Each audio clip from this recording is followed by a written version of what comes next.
राधे राधे। श्री हरिदास श्री कुंज बिहारी। कैसे हैं आप सभी लोग? आई होप कान्हा जी की कृपा से आप सभी लोग अच्छे होंगे और स्वस्थ होंगे। श्रावण मास महात्म्य कथा अध्याय 10। श्री शिवाय नमस्तोभयम। हर हर महादेव। श्रावण मास में आज हम अध्याय 10 का श्रवण करेंगे। भगवान श्रावण मास में शनिवार को किए जाने वाले कृत्यों का वर्णन कीजिए।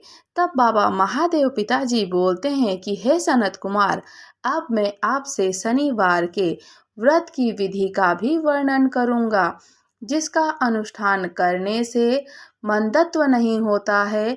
श्रावण मास में शनिवार के दिन नरसिंह, शनि और अंजनी पुत्र हनुमान, इन तीनों देवताओं का पूजन करना चाहिए। दीवार पर अथवा स्तंभ पर नरसिंह भगवान की सुंदर सी प्रतिमा को बनाकर हल्दी से युक्त चंदन से और नीले या फिर लाल पीले सुंदर पुष्पों से लक्ष्मी सहित जगतपति नरसिंह जी की भली भांति पूजन करें और उन्हें खिचड़ी का नैवेद्य या कुंजर नामक शाक का भोग अर्पण करना चाहिए। उसी को स्वयं भी खाना चाहिए और ब्राह्मणों को भी खिलाना चाहिए।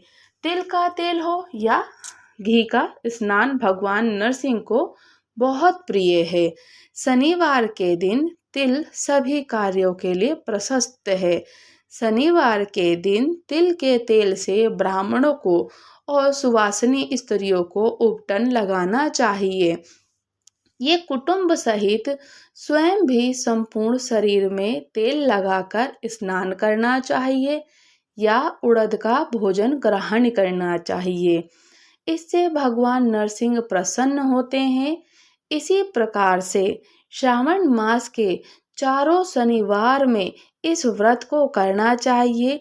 जो ऐसा करता है उसके घर में स्थिर लक्ष्मी जी का वास रहता है और धन धान्य की समृद्धि होती है। पुत्रहीन व्यक्ति पुत्र वाला हो जाता है और इस लोक में सुख भोग कर अंत में वैकुंठ को ही प्राप्त होता है। नरसिंह भगवान की कृपा से मनुष्य की चारों दिशाओं में व्याप्त रहने वाली उत्तम कीर्ति होती है।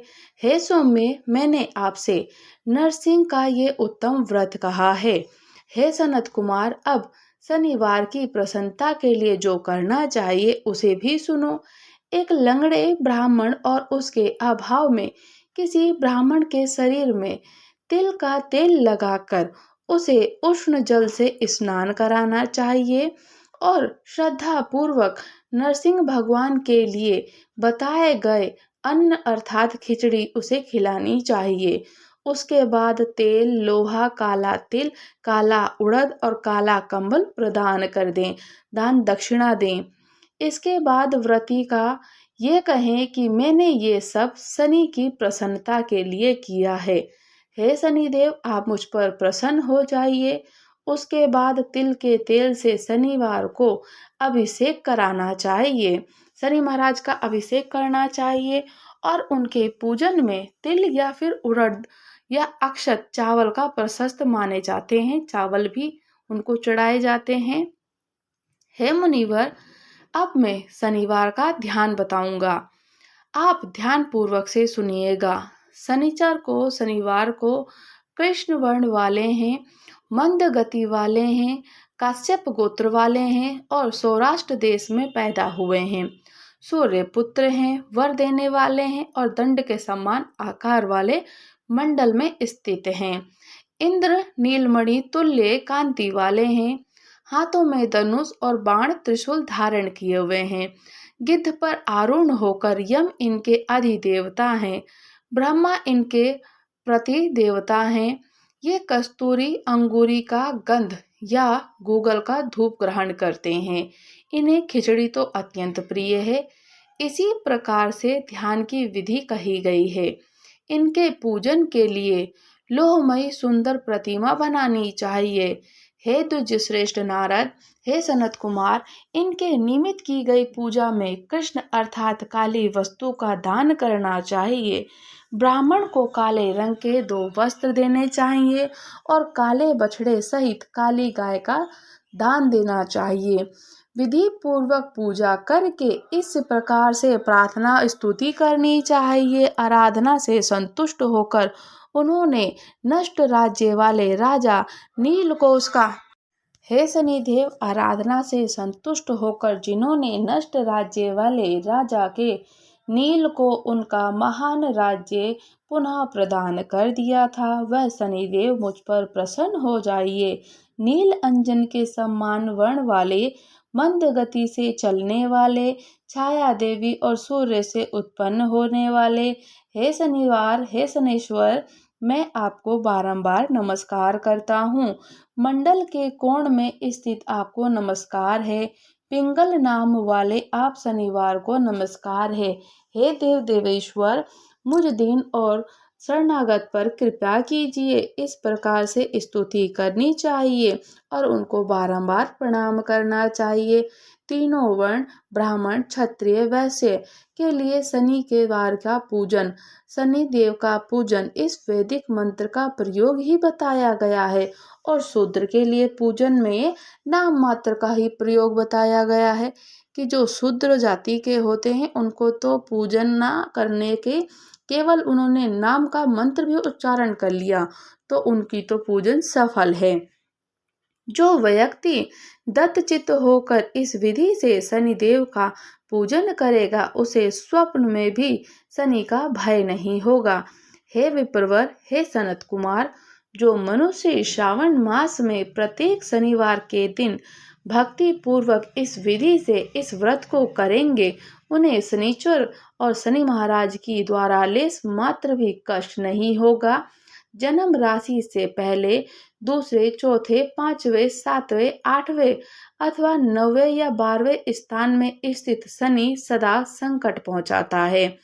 शनि की शांति के लिए समागिन इस मंत्र का जप करना चाहिए। उसकी प्रसन्नता के लिए इंद्र नीलमणि का दान करना चाहिए। हे सनत कुमार, इसके बाद अब मैं हनुमान जी की प्रसन्नता के लिए विधि पूर्ण उनकी विधि बताता हूँ। हनुमान जी की प्रसन्नता के लिए श्रावण मास में शनिवार को रुद्र मंत्र के द्वारा तेल से उनका अभिषेक करना चाहिए। तेल से मिश्रित सिंदूर का लेप करना चाहिए। उन्हें चमेली का तेल अत्यंत प्रिय है, उनको समर्पित करना चाहिए। जपा कुसुम की मालाओं से, आंख धतूरा की मालाओं से, मंदार के पुष्प की माला से, बटक बड़ का पेड़ और नैवेद्य से, उन उपचारों से भी उनकी विधि से सामर्थ्यता के अनुसार श्रद्धा भक्ति से युक्त होकर अंजनी पुत्र हनुमान जी की पूजा करनी चाहिए।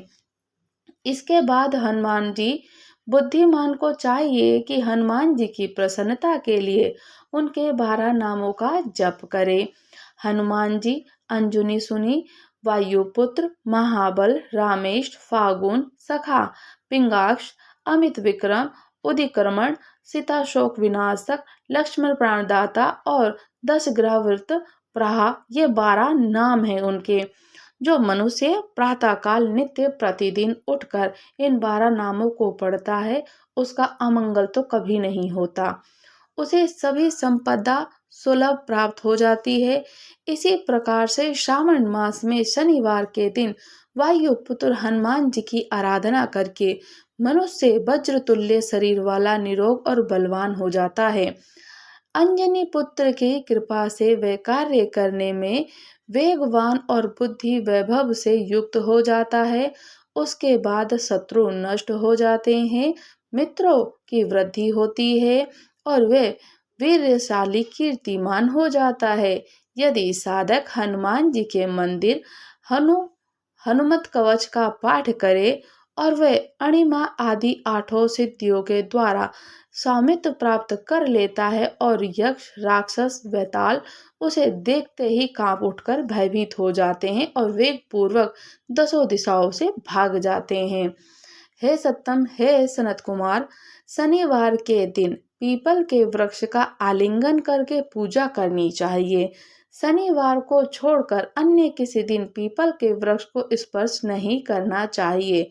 शनिवार के दिन उसका आलिंगन सभी संपदाओं को प्राप्त कराने वाला होता है और प्रत्येक मास में सातों वारों में पीपल का पूजन फलदायक है, किंतु श्रावण मास में ये पूजन अधिक फलप्रदय होता है, अधिक पुण्य देने वाला होता है। श्रावण मास में पीपल के जड़ का सिंचन करना, पीपल का पूजन करना अनंत कोटि गुना पुण्य फल प्राप्त करता है। तो इसी प्रकार से श्री स्कंद पुराण के अंतर्गत श्री सनत कुमार के संवाद में श्रावण मास के महत्व में शनिवार नरसिंह और हनुमान जी की पूजा कथा विधि का अध्याय पाठ 10वां समाप्त होता है, पूर्ण होता है। राधे राधे। श्री हरिदास श्री कुंज बिहारी। अगर आप लोग हमारे चैनल पर नए हैं तो चैनल को लाइक शेयर सब्सक्राइब करना तो बिल्कुल भी ना भूलें और मुझे कमेंट्स करके ज़रूर बताइएगा कि आप लोग किस प्रकार से बाबा महादेव पिताजी का पूजन कर रहे हैं और श्रावण मास में पीपल के पेड़ का जरूर पूजन करें, सिंचन करें। राधे राधे। श्री हरिदास श्री कुंज बिहारी।